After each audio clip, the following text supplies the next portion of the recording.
बोलिए सतगुरु कबीर साहब की जय। आज हम बात करते हैं प्राणायाम क्या है, ध्यान योग क्या है, इसके बारे में हम बात करेंगे।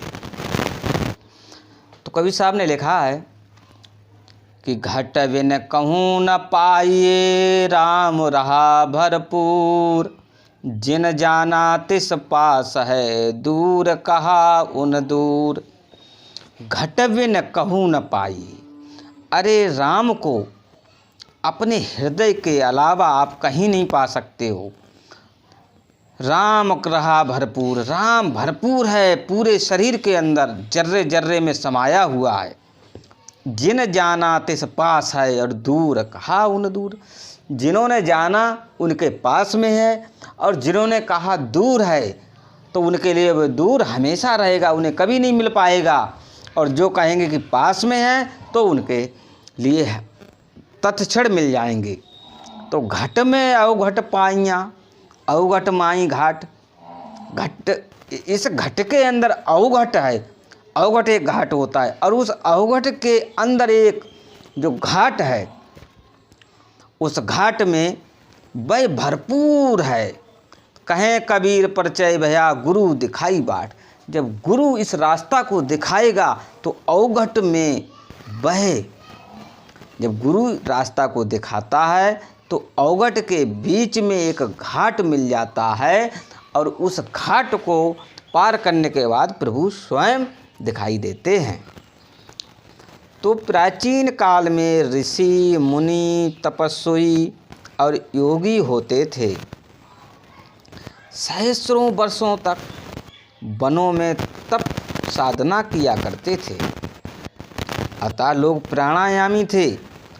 प्राणायाम द्वारा केवल अपनी दीर्घ आयु को भोगते थे, बल्कि इसके द्वारा त्रिलोकीनाथ भगवान निरंजन दर्शन कर वैकुंठ से चिरकाल तक मुख भोगने के स्थान प्राप्त करते थे। प्राणायाम या योग कुछ और है और श्रुति शब्द कुछ और है। प्राणायाम में क्या होता है, इसमें काया का कष्ट होता है। इसको प्रत्येक व्यक्ति नहीं कर सकता है। इसमें कुंभक है, रेचक है, इत्यादि कई प्रकार की क्रियाएं की जाती हैं, और ब्रह्मचर्य का पालन भी किया जाता है। साधारण व्यक्ति इसे नहीं कर पाता है। फिर इसमें श्वासों की गति पर नियंत्रण भी किया जाता है, श्वासों को रोका जाता है। इसके अतिरिक्त श्वासों की गति को नाभि से कंट्रोल करते हैं। नाभि से हृदय में, हृदय से नाभि में, और हृदय से कंठ में, कंठ से पुनः बड़ी कठिनता से भ्रुकुटी में पहुंचता है।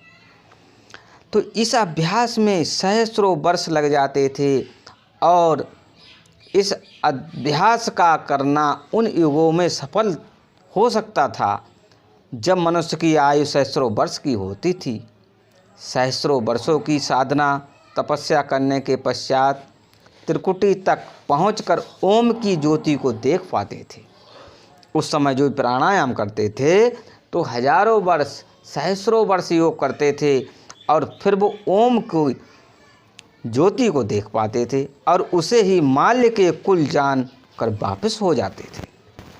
आगे का कोई संत ना मिला, न सतगुरु मिला जो ये प्राणायाम की अंतिम अवस्था को बता देता। तो श्रुति शब्द योग शब्दों का मार्ग है। ना तो प्राणायाम की भांति इसे कुंभक, रेचक इत्यादि क्रियाएं की जाती हैं, ना ही श्वासों को रोका जाता है। इसमें नाभि से हृदय में आना, ना ही हृदय से कंठ में जाना। प्राणायाम में आयु दीर्घ होती थी। अधिक सफलता पर ज्योति निरंजन के दर्शन होते थे। मन की वृत्तियों को रोककर ध्यान करना कठिन था। बड़ी कठिनता से बड़े बड़े योगियों ने मन को रोका, मन की वृत्तियों को एकाग्र किया। जैसे स्वामी शिवानंद जी ने कहा था कि the mind becomes controlled for the time begin and you get anand from vision your और सेल्फ। यानी मन की वृत्तियों को एकाग्र करने पर ब्रह्म का आनंद मिलता है।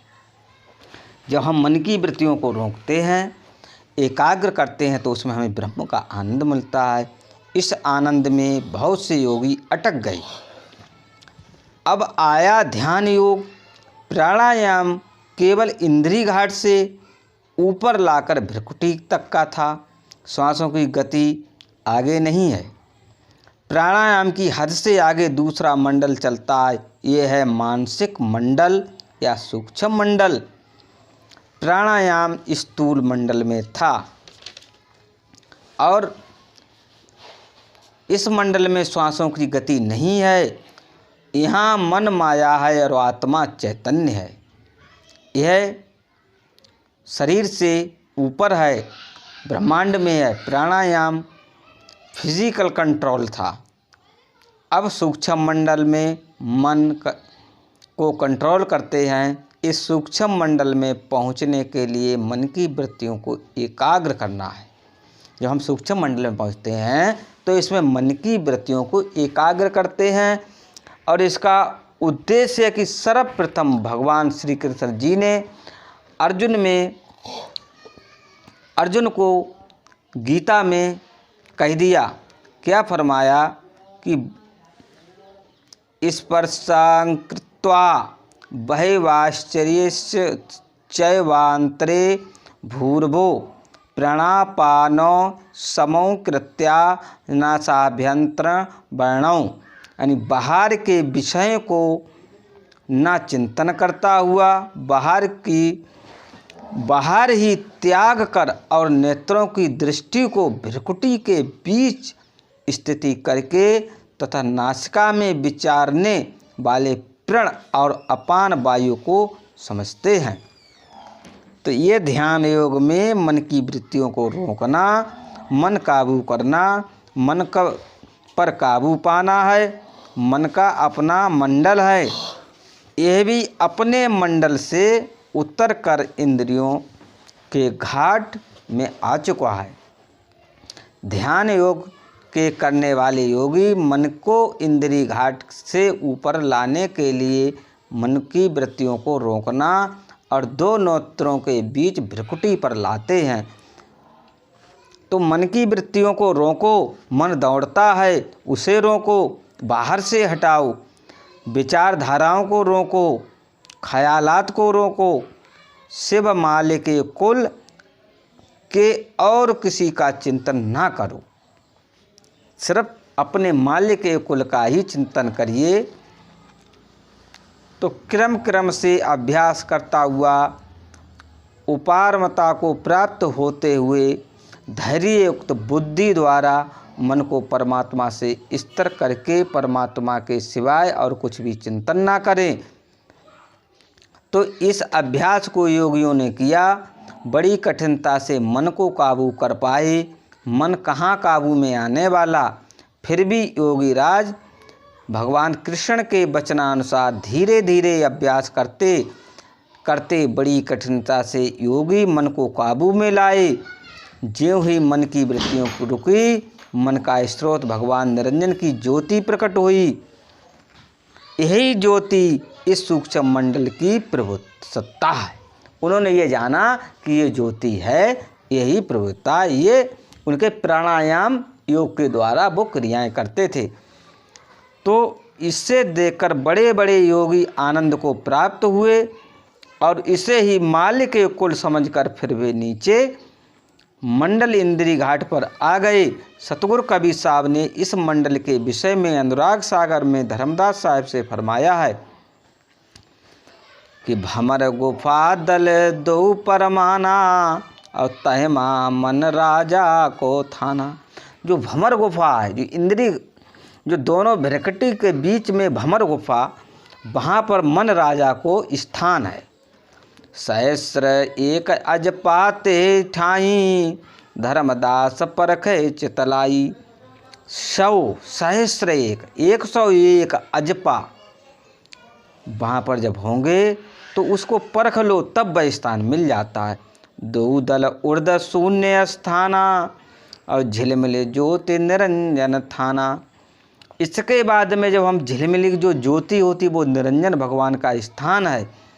धर्म न ये मन को व्यवहारा गुरु गम मिले पल को मत सारा। तो धर्मदास जी ये मन का व्यवहार है। कवि साहब कहते हैं गुरु गम से परखो इसको और इसको जानो। मनवा शून्य ज्योति दिखलावे नाना भरम मन उपजावे। मन नाना मतभेदों को पैदा करता है